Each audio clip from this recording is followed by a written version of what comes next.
ওই সাহাবীর কাছে পানি নিয়ে আসা হলো, মশক দিয়ে পানি নিয়ে আসা হলো, সামান্য কিছু পানি যে নেন।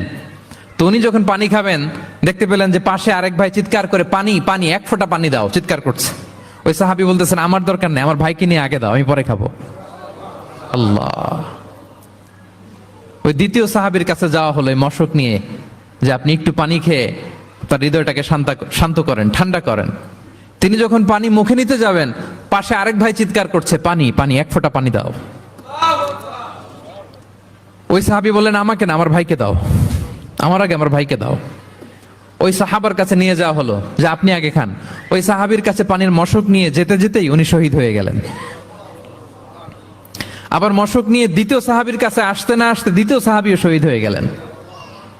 প্রথম যিনি চিৎকার করছিলেন তার কাছে আবার মশক নিয়ে যেতে না যেতে তিনিও শহীদ হয়ে গেলেন।